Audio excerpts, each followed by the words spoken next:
So that was step number 7. Couple of steps left. The next one, 8, looking at your internal structure.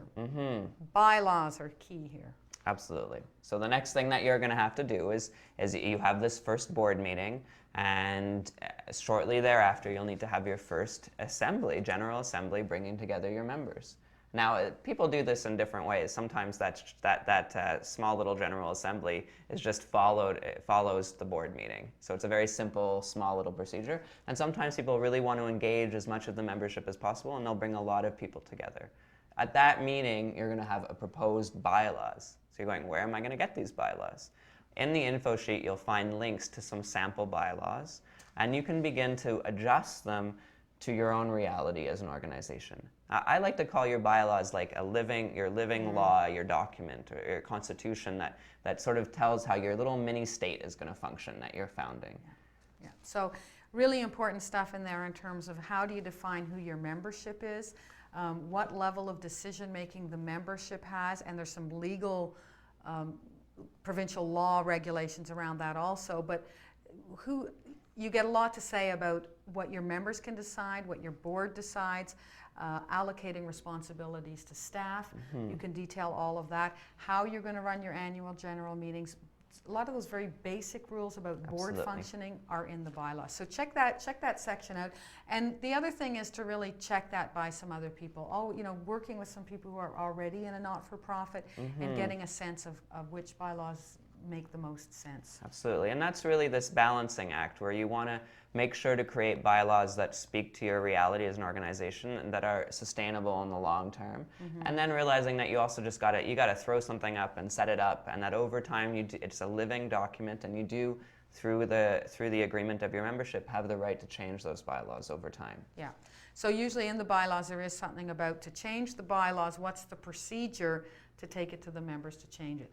To change your lettre patente, which is a much more fundamental document, it goes beyond your members. You really have to go to the provincial government to do it. So we've had this board of 3 people that got set up. Right. There's starting work to be done on the bylaws. Then you're putting in place a members meeting. Absolutely. Getting your bylaws approved. You have to do things like getting signing officers. And then you got to elect a new board, which if you said in your bylaws is more than 3 people, that means you've got to start pulling more people into the organization. Absolutely. And that's an exciting time when you start engaging people even more in your organization. Yeah. So that's the internal structure. The 9th step. Right. So you'll have this thing that's called a déclaration initiale, and I always say the French term because most of the correspondence you'll have will be in French, but the translation is the initial declaration. And there you'll have to, within 60 days, fill in a form that's been sent to you that says basically who your new board is, describes a couple of details about who's working for you, how many people do you have working for you, and a couple of other things like that. Yeah. So that's a very important bureaucratic step as well. Yeah. And you can take longer than 60 days, but then you have to pay. Exactly. So you might as well do it within the 60 days and start putting in place good work practices for that kind of thing. And then the last one is really important. You have bylaws that governs the organization, so you need to follow those. And you need to also follow provincial law, which is the yearly declaration. Absolutely. And the government's going to send it to you. They're going to send it to you. Every once in a while, you're one of the unlucky folks who aren't on their list. And so it's the kind of habit that you want to develop as an organization to go, hey, we haven't gotten one of those in a long time. And there's actually a mechanism where you can go online and see, are you up to date? Who are your board members according to the Quebec government?